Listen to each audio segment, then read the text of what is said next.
Frank Stanisci. He's Aaron William Freeland, and we put the champagne away. It's indictment day. It is indeed. Let's go to sports and talk about what's going on in the world of sports. And we'll start, of course, as we love to do here on Leaf Talk about the Maple Leafs. And Aaron, we have to talk about a loss that I don't know. Is there anything else that we haven't said about this loss that we need to say? I mean, be honest with you here, it's not like they deserve to lose. It's just one of those unfortunate bounces sorts of things. They got caught flat-footed, looking in the wrong direction, and that's basically all that happened. You know, it was a must-win game for Florida, put it that way. So at least we're in tough. It doesn't matter They how. needed it more. Yeah, Absolutely. They needed it more. But still, you have to rise above that because that speaks to the problem with when you're ahead 3-1 in the playoffs. It's kind of the same. It's kind of the same world, and that's the world or ahead 5-2 yeah. or 4-1. It's the inability to close out, I think, that seems to be a bit of a sticking Yeah, point for some Leafs fans. yeah. I mean, I've seen them hold leads before. I've seen them lose leads before. This is nothing new to me here. We're right, like I've mentioned before, we're getting down to the short strokes of it, and it's always going to be exciting hockey, and it's always going to be close, and it's always going to be nerve wracking. So you sort of grin and bear it, I So guess. so very true. But there's also another statistic that needs to be kept in mind. They lead the league in comeback victories. Yeah, this is true. The Leafs have come back more times than you've had hot meals so far this year, Frank. Oh, stop rubbing it in. Hey, I do sandwiches too. the other thing, the other thing that the Leafs didn't do in this game, it's something that at least recently it's been a little too true, and they've outshot their opponents, but have not been able to find the net, and that in the playoffs or down the stretch when the games really matter, that's when your guys have to come through with goals that that basically change the complexion of a game or maintain it depending on where the Leafs sit in a game, maintain the lead or recover. We've established already that they lead the league in comeback victories, so that doesn't seem to be an issue. It's about holding on to victories. That's their chink. But you know what? Again, it's all about production, and I think one of the things they've been lacking recently is they're not getting. And I don't mean, and I'm not trying to pick on them, but they haven't gotten the same kind of contribution from William Nylander that they were getting a little while ago. And if he could get semi warm, and get a little closer to what he was a few weeks ago, that would help a lot too. I think so. What some folk are forgetting here is William Nylander also has 8 points in his past 11 games. That's Right. it's not the point a game of pace that we're used to, but it's also not off by all that much. But it is noticeable, in that he hasn't been figuring on the score sheet as largely, and when he has been, it's been sporadic. It's been 2 point game here, 3 point game there.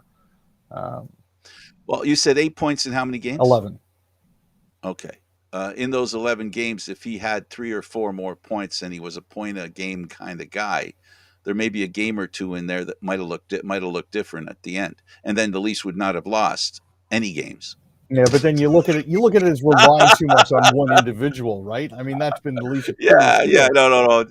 I'm half kidding. I'm just like what does it take for the Leafs not to lose a game?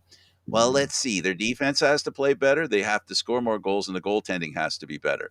And if it isn't, that's why they lost. No, the reason they lost in reality is it's a team game, and the whole team has to make a contribution.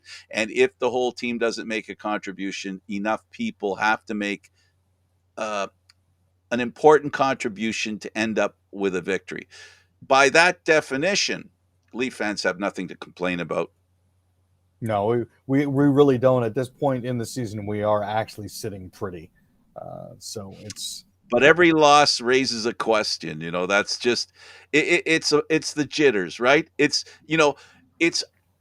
our version, the fans' version of players holding their stick too tight. yeah, it's that whole feeling of we've been down this road before. Not again. Just let go of the stick a little bit. Relax, just a little bit. Just relax. There's a lot of pressure coming. I guess what ultimately what this is about is, have the Leaf games been entertaining? One can only say yes.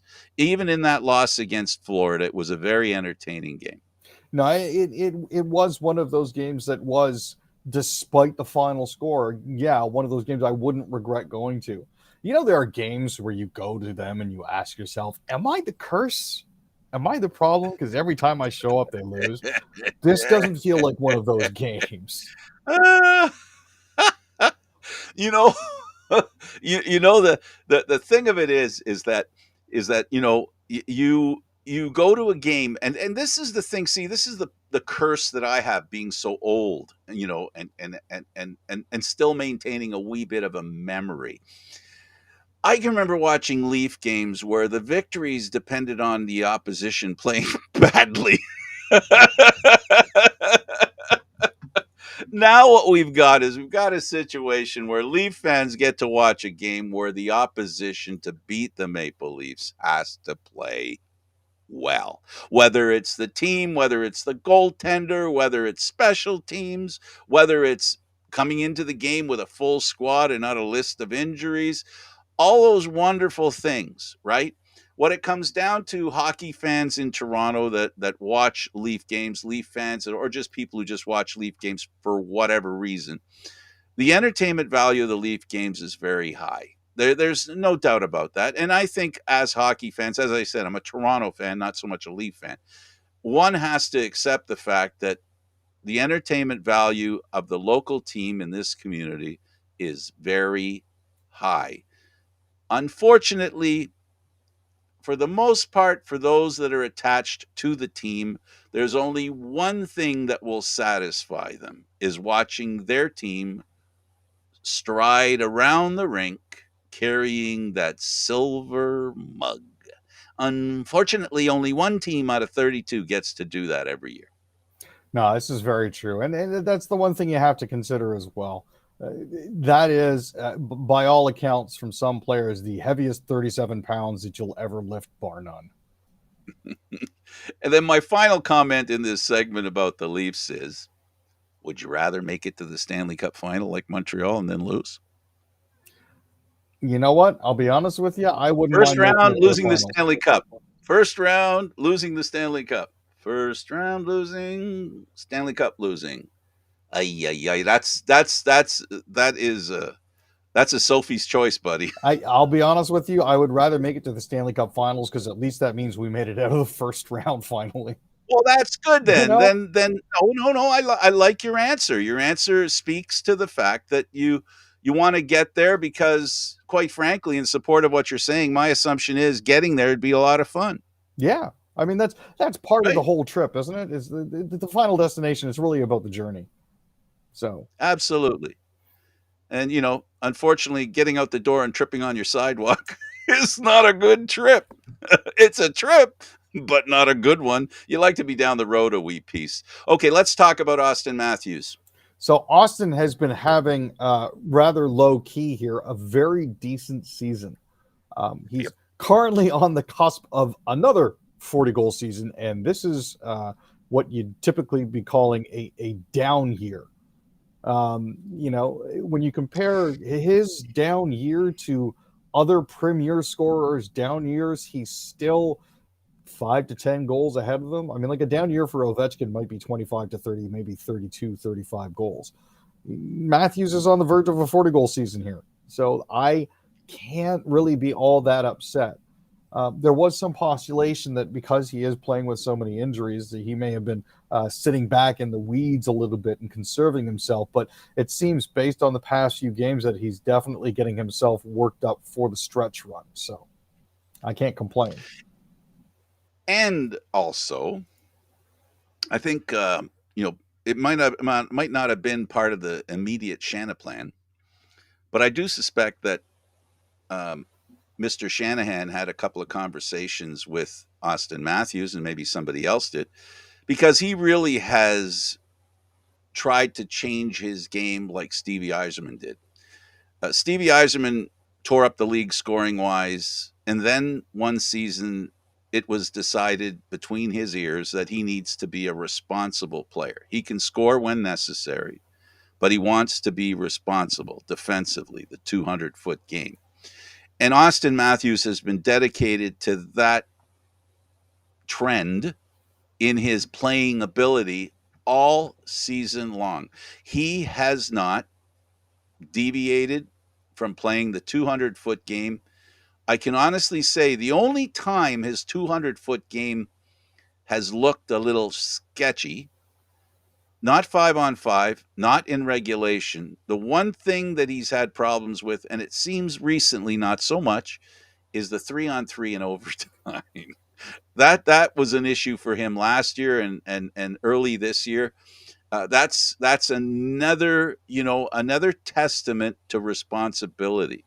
And I don't see what he's doing as not being a positive thing, especially because it's showing a level of unselfishness that every great leader needs to have.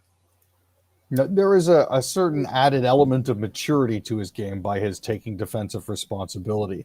The other thing I wanted to note here is based on previous seasons, his shooting percentage this year is only 12.5%. Last year, 2021-2022, where he scored 60 goals, it was 17.2. In 2020, 2021, it was 18.5%. This guy has always been a lights out shooter.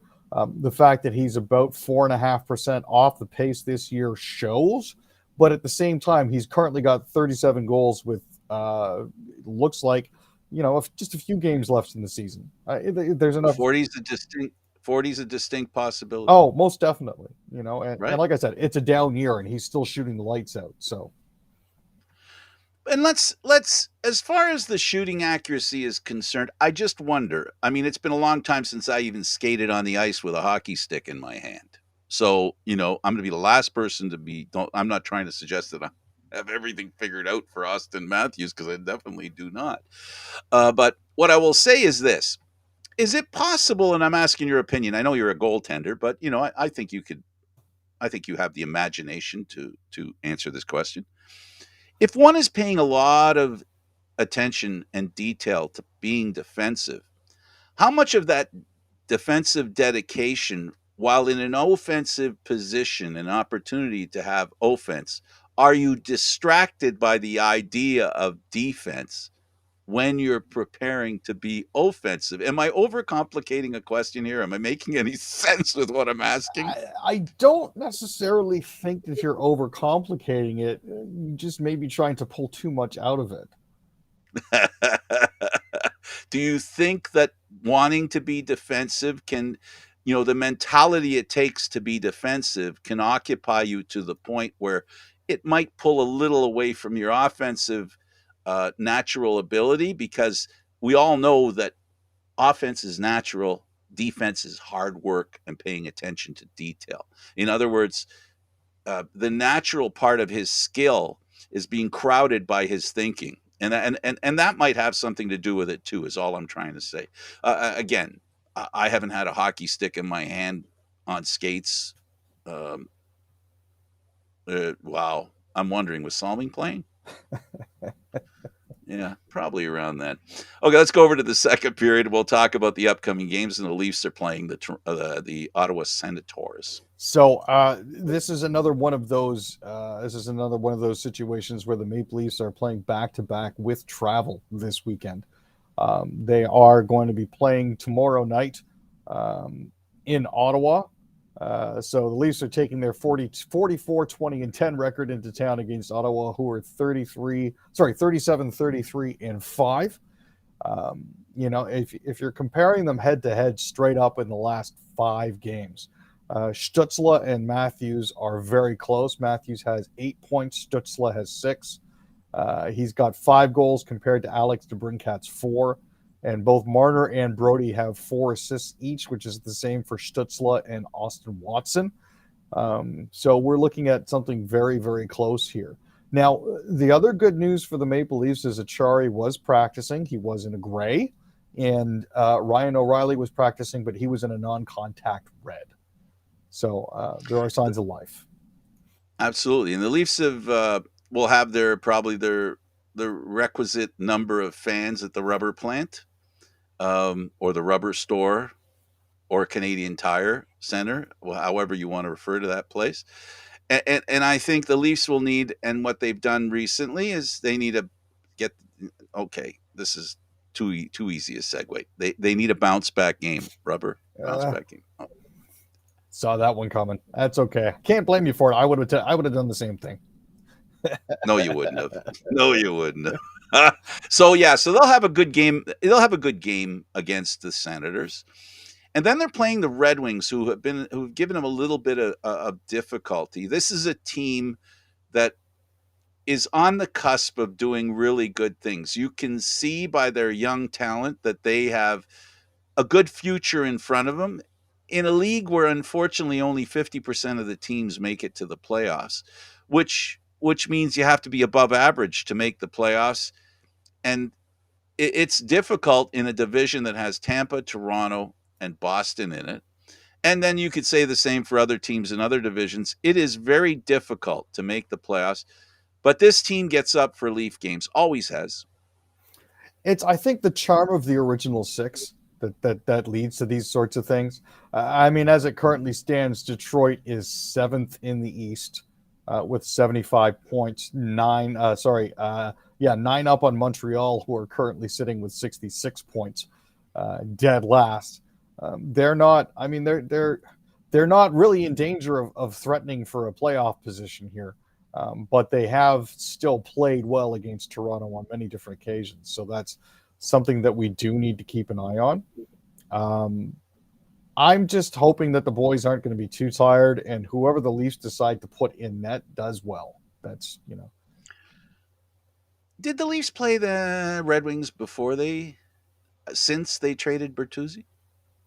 I'm not sure they did. I don't I think think they have. last time they played him was before. I think the last time they played him was before they traded. He was traded. Yeah, it's been a while. I'm actually trying to rack my brain right now to see when the last time we actually played them was in. Um, About 3 weeks ago, 4 weeks ago. didn't play them at all in the month of March. Oh, so it was back in February then. Might be back in the month of February. I'm honestly. In Detroit. I remember them. They played in Detroit, I think, the last time they played. So that would have But been okay. January. January 7th, I think, was one of the Wow. last Okay, times. so Up into 12th. definitely Bertuzzi Yeah. was with the team. And definitely we all know that in the NHL at this time of year, you know, spoiler alert, is a frequent call in at this time of the year, where the teams that are in a situation where they probably won't make the playoffs, when they play teams that are in the playoffs, there's a little extra, snap in their doodle. No, there definitely is. And I mean, the last time they played was January 12th, and Detroit came out on top 4-1. You know that's going to be top of mind for the Maple Leafs players coming into this game. They'll be reminded. Oh yeah, I mean they definitely will. And that actually that 2 game series, the last time they played them was Saturday, January 7th, where the Leafs won 4-1, and then Thursday, And January Friday 12th, where Detroit was turned a the tables Thursday. by the same score.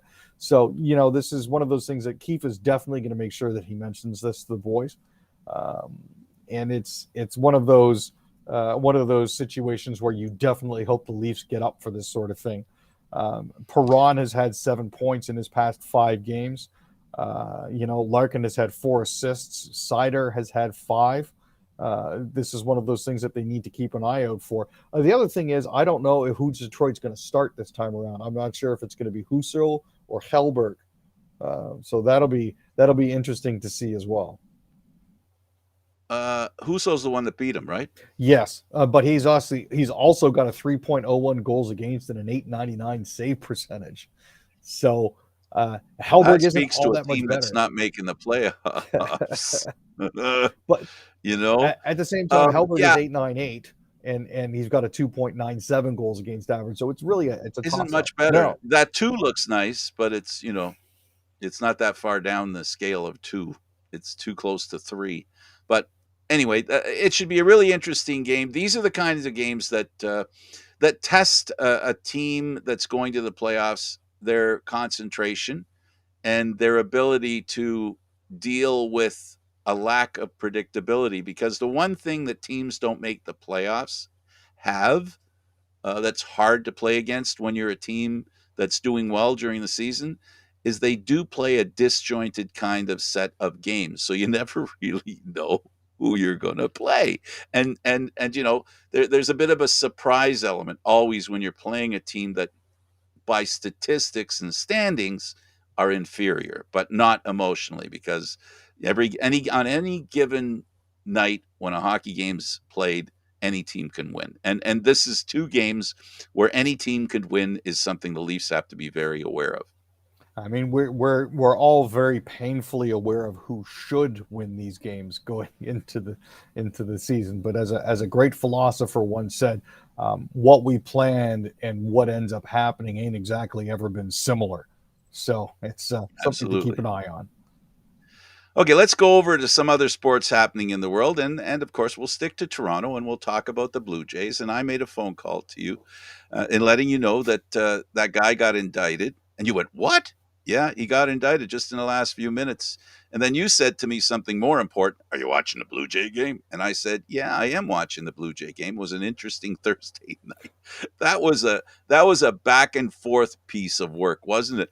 The Jays were up and then they weren't, and then they managed to take the lead back from the St. Louis Cardinals in the seventh, eighth, and ninth innings before finally salting it away. One of those baseball games that was just a little bit wonky. The good news is that you didn't happen to see a lot of shenaniganery when it came to the pitch clock. Everything was pretty much right up the middle. There were a couple of balls. Yeah, there were, but and again, that's You expect that. it's learning that and learning umpire preferences that sort of leads to this sort of thing. So the Springer was amazing. Springer was 5 of 6 on the evening. Nice catch in center field. Yeah, and you can't really get upset over that sort of thing because I was hoping that he would have had something more than those bloops. But you know what? The fact that he was getting on base pretty much every single time that he took a swing, I'm okay with that. And that he seems healthier than he's been in a while. Yes, very much so. I think that's the key. Is a healthy Springer is a great asset for this team in a season where all the major league teams are playing all the major league teams, which is new for this year.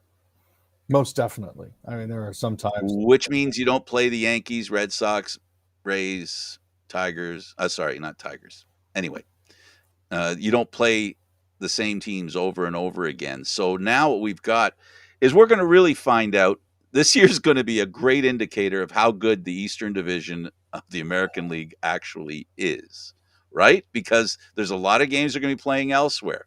And so, there's going to be a lot of points. We're going to find out how many points or wins or are going to be in their brought into their division. So we'll really get to find out which divisions are actually the strongest divisions. We're going to get a really good indicator of that. And also teams' ability to scout, even though, the shift is gone and other things that statistically teams wanted to do have been eliminated. You're not allowed to do that stuff anymore. There still is an opportunity for scouting and statistics to be of assistance to a team that means now you're not going to play any team as much as they did in the past. You know how many games they played against the Yankees and the Red Sox. Blue Jay fans aren't going to be that happy because the Yankees are probably the biggest draw and the Red Sox probably second. But they're going to get a lot of teams that they haven't seen for years. So from a fan's perspective, Aaron, I like what they've done. I like the speed of the game, literally. What do you think of the overall situation with the way the game was played, what it looked like, and how interesting it was just on an example of one? You know what? I'm just really really glad baseball's back. There was a little bit of rust, obviously. I mean, you look at the offense and you look at the defense and you look at some of the errors that were made on the field, and you can chalk that up to first game jitters. But at the same time, you realize it's been a while since these boys have been at it. So there was a play at second where I thought that what's his face. There we go. Bo could have done something different, like come home to prevent a run, but instead he flipped it to second, looking for the double play. I mean, weren't able to complete that with Vladdy. I thought that might have been it because it just didn't look like they were 110% there. You know what I mean? But Absolutely. by the end of the game, everything had just turned around. Their clothes are closed, which is what you expect. So, anxiously looking forward to them coming back to Rogers Center because I'd like to get in on the new areas that they have for Ah, twenty he bucks wants a to go to pop. the drinking deck. Hey, He wants to go to the pop deck, not the pop fly deck. okay, Well, there's going to be a couple of drinks knocked over there. all I can say is I'm hoping to be up in the wobbly pop zone very soon. Well, listen, I might join you. That'd be great. Yeah, we'll have a show excursion to the ball game. Yeah, it's going to be interesting. It's interesting in my opinion. What makes it so interesting is that when the roof is open, Aaron, that's going to be especially nice, in my opinion. It's going to be even nicer when the roof is open because you really get the outdoor patio kind of feel, right? No, most Right now, definitely. it'll be an indoor patio until the roof's open. And that's not necessarily a bad thing. No, no, no, no. But no. Well, for me, Aaron, I don't think there's going to Argo games and stuff. Where we sat on the opposite side of the CN Tower. I mean, the site of the CN Tower out through the opening and looking up at the CN Tower, it is an interesting view.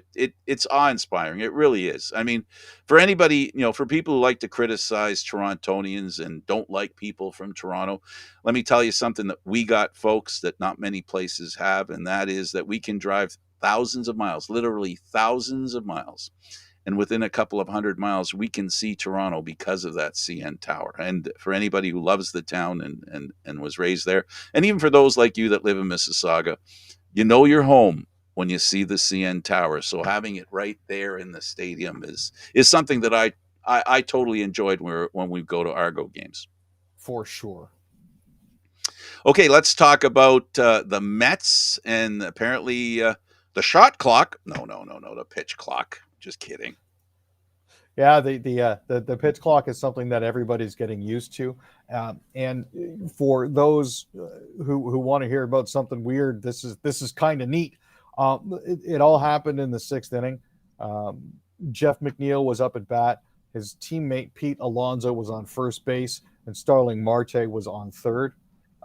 Sandy Alcantara threw the pitch. He fouled it off, and then that's when things kind of went weird.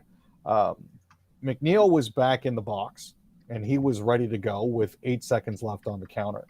But um, because Alonso took too much time getting back and touching first base, the umpire decided to award the pitcher a strike. And again, this is part of moving along the pace of play. One of the things that people have been looking at when it comes to the pitch clock is a catcher that takes too much time getting the ball back to the pitcher, a pitcher who wanders around on the grass too long before getting back to the mound, and also players that are walking around on the base paths unnecessarily or taking too long to get back. This sort of thing acts as a bonus, basically, for the batter. If you've got a guy that's wandering around with 5 seconds left in the pitch count, not setting his position or not taking his lead because he hasn't gone back and touched first base, that's a distraction for the pitcher, and that's an advantage for the batter. So that's going to be penalized. There are parts of the rule that are codified to allow the umpires to make that sort of play. Basically, what they're trying to get everybody to do is speed everything up just a little bit, just a little bit. Absolutely. I like it. I like the idea. I like the idea that they made the bases an extra 3 inches, wider. They say they didn't fool with the 90 feet, so I assume they're still counting it from the edge of the base or the center of the base to the center of the base for the 90 feet, which means that what they're saying is that extra 3 inches, which is actually 6 inches because both bags have been expanded, the bang bang plays are no longer bang bang, which means now the bang bang plays are actually fewer. Or no, I guess it's about the same. But anyway, those bang bang plays of before are give the slight advantage to the offenses, and that's what they were looking for. Yeah, and it's the same thing with the shift, with the requirement that there be at least two players on either side of the second base bag, that sort of magical dividing line up the middle from home all the way through to the outfield fence. Absolutely. With keeping that in place there, it does make things a little bit more interesting because I know the pitchers are real happy they didn't do nothing with the with home plate or the strike zone. Can you imagine if they oh, shrunk the strike zone by 3 inches all the way around? I did still see some questionable calls. Um, strikes that may not necessarily have been strikes. And again, this is the problem that you have with Remember pitch what you track. said about the players? I think it goes for the umps too, Oh yeah, most definitely. I mean, right? They're a little rusty yeah. too, but they played a lot of spring games, so it shouldn't be an issue. All right, let's move out of baseball and go over to football. And our favorite topic in football is the Canadian Football League, and the Owls have extended. Yes, Mark Antoine Decoy. They've extended him through 2025. So this is a good thing for them. This is one of those players that I'm pretty sure they were looking to hold on to for the long term, as it was anyways. He had 4 interceptions, 38 defensive tackles, including one return for a touchdown, and 17 starts at safety with the team in 2022. He also made 4 special teams tackles. He was the 14th overall in the 2020 draft and played in 8 games in his rookie season. So he's from Ile-Bizarre, so there is a hometown component to it all. And all in all, I'm pretty happy for the dude. I think it's a good signing by them. It's a good extension for him. Absolutely.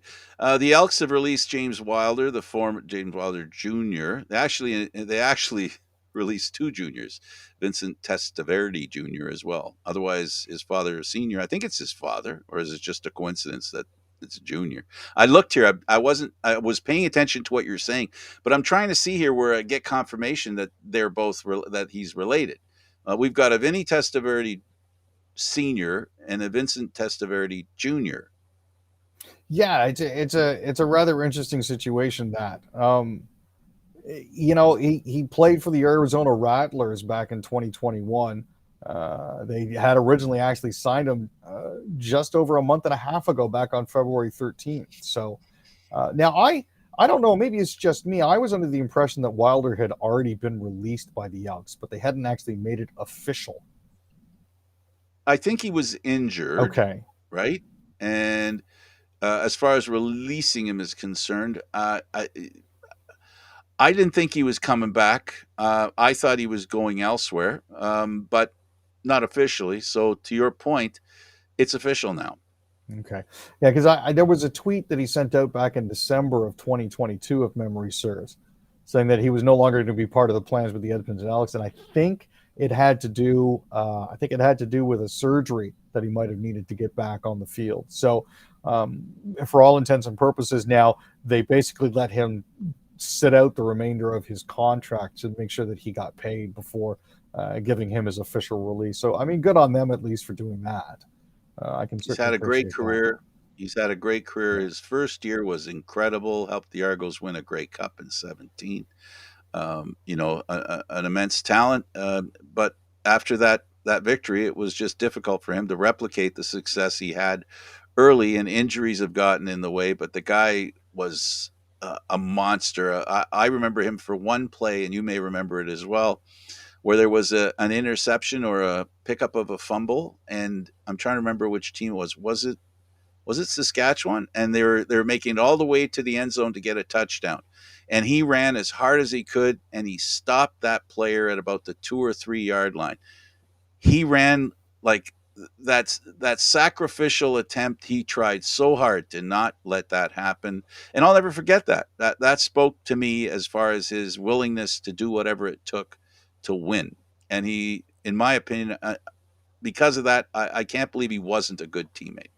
No, the kid had a ton of heart, and you're right. It was a shoestring tackle right around the 4 or 5 yard line that brought him down. It was absolutely spectacular because I know that he ran at least another 10 yards than the other guy in order to actually catch up to him. So, He um, actually caught up to him. yeah, Yeah, and it was total. You know how you see sometimes the offensive player after a play like that starts letting up and goes, "Well, I guess he's going to make it." Which again, I admire that. That's one of the great memories I have of him, watching that live, and of course the Grey Cup and getting to the Grey Cup. He had to make a play to extend the Argos' opportunity to, the play before the touchdown. He got them a first down in Ottawa and in that snow, and you know what? He has a lot of great memories in the Canadian Football League, and I could talk about the stuff where he complained about how much players get paid, but I'm not going to sit on that one too long. He was stating the obvious that players don't earn enough in the Canadian Football League. If a player isn't making $1 million a year, they're being generous with their body, as far as I'm yeah, concerned, because I wouldn't do that for less than $1 million a year. So I admire the players that do it for their love of the game and their willingness to sacrifice and be a part of something big, which is trying to win a Grey Cup. for sure.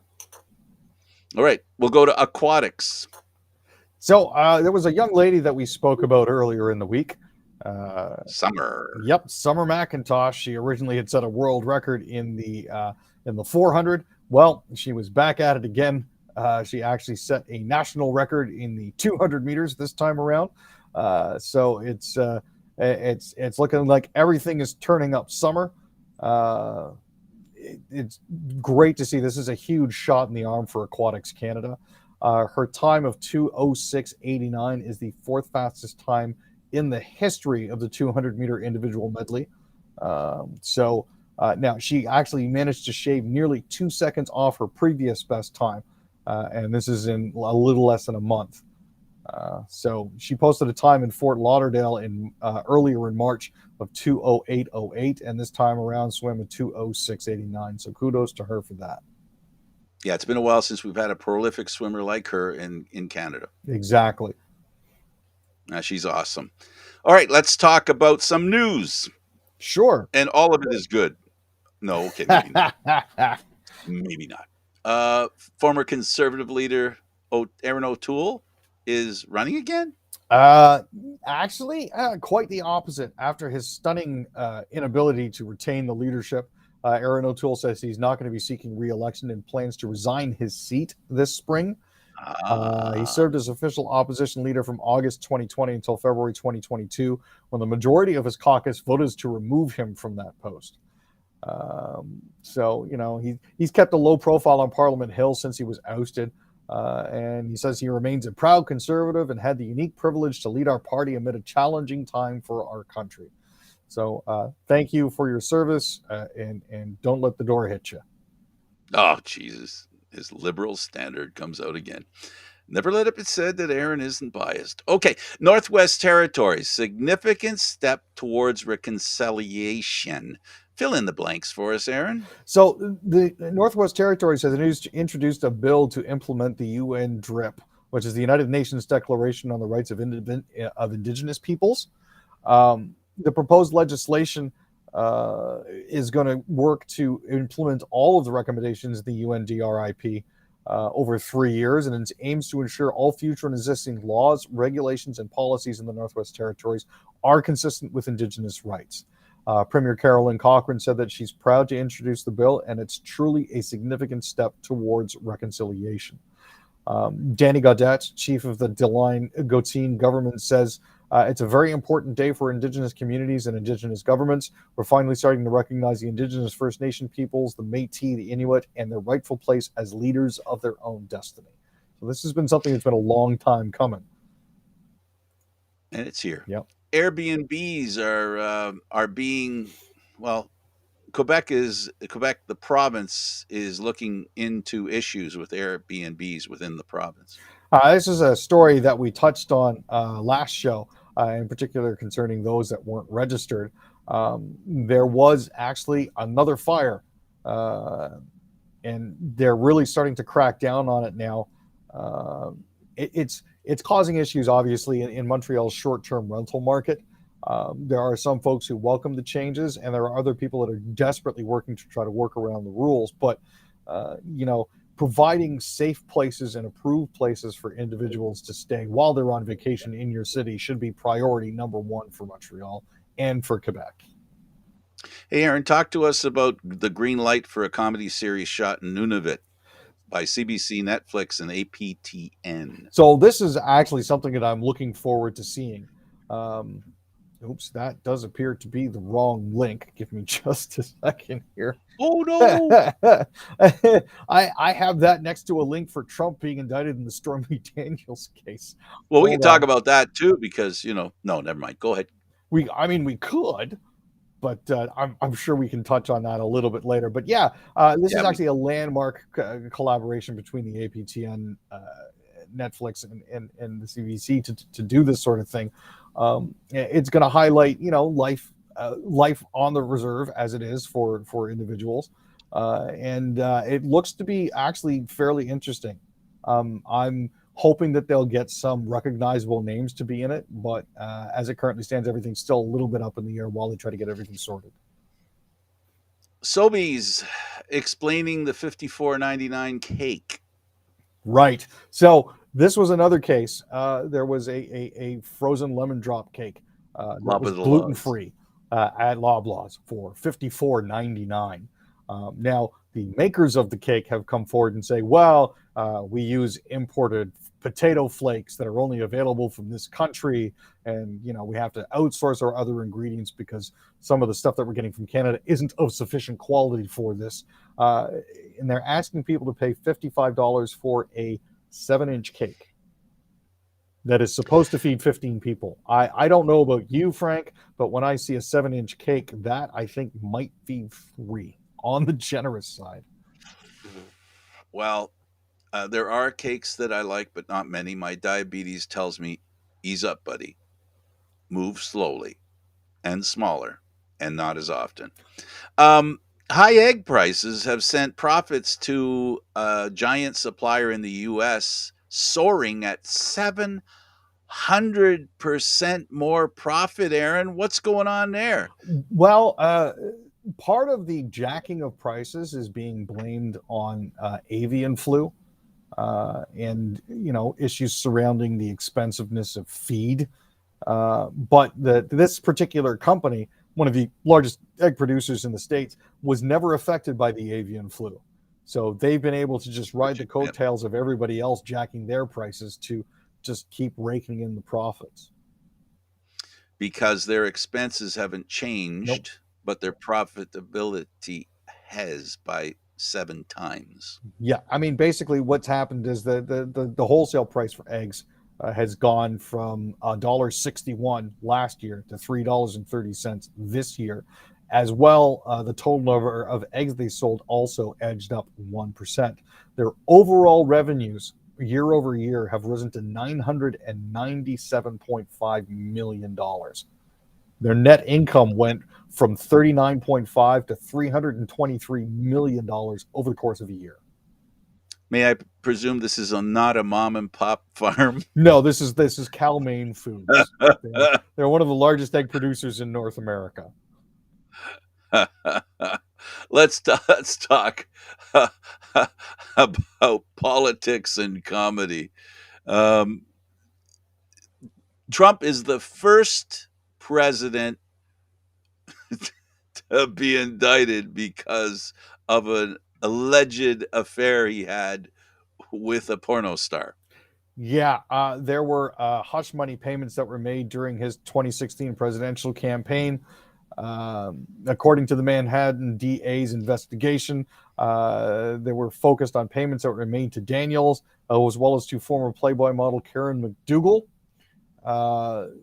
This is one of those instances where he tried to be slick and tried to repay the payments through expanded and elevated fees to another lawyer's office, but that's kind of illegal. At about 35 grand a check. Yeah. And well, anyway, here's the thing that that I find the most interesting thing to watch. This is a guy whose commentary, oh, look what he did with a baseball bat and a picture of the attorney general that's brought the charges against him. Listen to the stuff that he said over the years, talking about the fact that Obama wasn't born in the US, lock her up, all these wonderful things. And he's now today posted in his Twitter light that the judge that is going to be adjudicating his case doesn't like him. He doesn't like me. Um, there is a change, folks, and it's, the First Amendment outside of a courtroom, when you're not in a courtroom, and remember this, and this is an important point, folks. He will be out on bail. Because he's out on bail, he needs to behave in a way that excludes First Amendment rights. Now he ends up in a situation where he's in a courtroom, and whatever he says outside the courtroom, if heard within the courtroom and the guy with the gavel in his hand, he can take action against him. So the stuff that he has been doing until Tuesday will have to end. I think that's going to drive him more crazy than anything else, Aaron. I'm just trying to think of the easiest way for his lawyers to get him to just stop doing dumb stuff. And aside from locking him in a windowless padded Locking him cell, up, lock him well, up. exactly. I don't know what they're going to be able to do to keep him from That's shooting where it's going himself to in the end up. foot. He's going to get locked up because one has to go on the premise that he's not going to do that stuff. Can you imagine him? This is a trial, folks. Let me give you an indication of what we're talking about here. We're talking about a trial that's going to last about 18 months. Now, can anybody out there picture Donald Trump not saying anything that could get him in trouble with a judge? Remember, with the judge that's watching the case, this is no longer, he's not outside the legal system now. Now he has to live like everybody else who ends up in the legal system. We talked here for years, Aaron, since we've been together. We have young black men that get pulled over by police and don't survive that moment because they're within the legal system. And the legal system isn't kind and generous. And let me remind people of this. Donald Trump is the one that said, when you put a guy in a police car, don't worry about him hitting his head on the top of the police car. This is the kind of stuff now that is going to come back. And this is what motivates the people on the left in as far as getting him into this position where he's being accountable. It also explains, I promise I'll be finished in 30 seconds. It also explains why his friends are so frantic, because what they do know is once he comes out of that courtroom, he is not going to be able to do the things he used to do. And then he's going to be in a situation where he's going to be shut down completely. And all the stuff that he's done, more and more and more people are beginning to realize, even though a very high percentage of the non-dedicated voters, the independents, believe this is wrong, what's going on with this case, it's only going to get worse from here on in, because the cases will start to get to be the kind of stuff that even anybody with any common sense is going to say. What I heard yesterday, for example, is all he was doing was asking for votes. There's nothing wrong. How can it be a charge for asking for votes? For him calling Georgia and saying, "Find me some votes." He's just asking for some votes. How many people, when they hear that, are going to be, and hear it over and over again, are going to be able to support that kind of thinking? It's going to be this is the beginning of probably the craziest time that Donald J. Trump, Donald Jail Trump is going to be involved in. For, I don't think he's ever had to deal with anything like this his whole life. He's been privileged and able to say what he wants, when he wants, how he wants. He is now in a situation where he's actually going to be told, you really can't say anything again, but this time there will be consequences if he does the kind of stuff he's been doing in the last few months, especially. I'm just wondering if he'll be able to sit still for 11 hours to give testimony before a grand jury like Hillary Clinton did. Well, what I will say about the Republicans, and this unfortunately is the truth, and anybody who's a fan of Republicans, I apologize, but the fact is,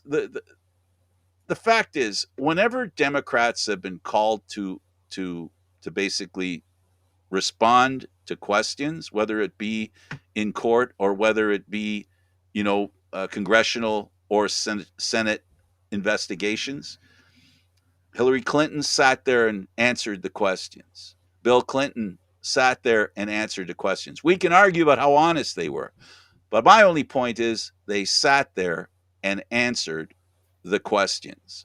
I have yet to see a Republican in this generation that has been asked questions and has had the balls, and I mean the balls, male or female, most of them are males that are a problem anyway, sat there and answered the question. And they have not been able to. That's why I call those Republicans Republicans, just like that chicken factory. It'd be interesting to see. Like I said, I'd like to see it actually happen. I would like to see them actually give some answers. So Yeah, it's if they don't answer, and then the hypocrisy of having investigations and putting out subpoenas for people that you didn't answer your subpoena. Now you're putting subpoenas out. You actually expect people to answer. It's just ludicrous that people can't see the inconsistency there, and it's sad. It truly is. Let's go to some more hockey after you finish the comments. I'm listening. hey, you know what? Like I said, he's been indicted. He's going to have to do the perp walk. He's going to get fingerprinted. Hopefully, he'll be able to find a shade of orange that suits him, and we'll go from there. Well, you have to admit it's going to be the color coordination is going to be great. Orange jumpsuit, Orange skin, bad orange hair. Oh yeah, it's all good. It's all good. It's all good. Okay, it's we shouldn't laugh at a situation. Remember though, the last message I want to leave with everybody is that he's innocent until proven guilty. Just because he doesn't believe it for other people doesn't mean that we can't believe it for him. The high road, folks, and be patient. Don't be impatient. Let the system work its way. And if it doesn't work out the way you want, then you'll have to deal with that. Whether it's the way Trump wants it or the way the left wants it, it is what it is. The legal system is going to go to work. Hopefully it is just, and the answer they arrive at is justifiable. And let me emphasize bull. No. Okay, the Bruins playoff stretch. So, as everybody knows, they've secured the President's Trophy. So they are number one in the league. They are coming into their playoff stretch drive looking to face the wild card team, whoever that may be in their particular division. At this point here, it's still up in the air. There are still 3 or 4 teams that are fighting for that last spot. I'll say 5. I'll say 5. Yeah, I'm hoping they draw the Penguins because those series are always fun. We already know that the Leafs are going to be playing Tampa Bay. It's now just a question of determining who has home ice advantage. Yes, and what the lines will look like. Those will be interesting, especially once Achari and Ryan O'Reilly slot back in again. The Panthers beat Montreal 5-2. Tkachuk had a great game. Yeah, he had an absolutely fantastic game. He had a hat trick and 1 assist. He became actually the 4th player in NHL history to hit 100-plus points in consecutive seasons after changing teams in the offseason. So he's joined other people like Wayne Gretzky, Jimmy Carson, and Mike Rogers in achieving that feat. It's pretty neat. I'm pretty sure he'd much rather be in a playoff spot already, have something like that cemented, than get a record like that. That's just the kind of guy that he is. But be looking forward to seeing if they can actually turn that into some success in the long run. Senators DePrincat scores the overtime winner. Senators win another one in overtime. Yeah, and this is one of those cases where the Senators now find themselves in 20th place out of 32 teams. The best that they could hope for in the draft lottery now is going to be the 3rd overall pick. They got to find a way to lose some more games and lose some more games quick to get themselves back down into the bottom 10, if that's their goal. If they're going to try to make a final push for the last wildcard spot, this is going to be huge. Stutzla and Kachuk and all the rest are going to have to step up big time if they want to try to make that happen. We've watched Leaf players break Leaf records. That's not much of a challenge, really. When one looks at the Edmonton Oilers and Connor McDavid is breaking records because he's playing for a team that Wayne Gretzky played for. So offensive records, if you break them, that's quite a big deal. Yeah, he got his 300th career goal to become the 5th player in NHL history to reach 300 goals and 500 assists before playing 600 career games. He managed to do this in 481. This is also his 5th different 10-game point streak of the season, which also breaks Wayne Gretzky's NHL record of 4 10-game point streaks from the 1986-1987 season. So this kid is just an absolute cheat code and a generational talent. It's just unfortunate that he's in a situation that he is here without a supporting cast that could, potentially take him to even higher heights. I'm reasonably certain, given another year or two, he could probably put this team on the back and will them into a Stanley Cup win. But dude needs some help quick. Things could change. What he did, comparatively speaking, to Gretzky in his career, he's doing it literally, figuratively, and statistically in a dead puck era compared to the Gretzky era. This is very true. He's also the fastest skater since Pavel Bure in 99-2000 to score 40 goals in a single season, 4th fastest to 50 since 1995-96. He's tied Sidney Crosby for the most 100-point seasons at 6 by an active NHL player, reaching that in just 8 seasons. 10 fewer seasons than Sidney Crosby, by the way. He's also passed Nikita Kucherov for the most points in a single season during the salary cap era at 128. And this is going all the way back to 2005-2006, and has become the first player since Mario Lemieux and Jaromir Jagr in 1995-96 to score more than 130 points in a season. This, as they would say, knee dead puck era. Substantiated. Yeah, good for him. Great player. Aaron, this was a lot of fun. It was great to do, Frank. Okay, he's Aaron William Freeland. I'm Candid Frank Stanisci. Thank you for watching Leaf Talk, Candid Frank, and of course, live. Until next time, that'll be Monday, 6 o'clock, Wednesday, 6 o'clock, and next week at 6 o'clock on Friday. Thanks for tuning in, everybody. That Aaron's amazing, isn't he? What a great set of stories he did today. Thanks for that, Aaron. Oh, stop it, Frank. You're making me blush.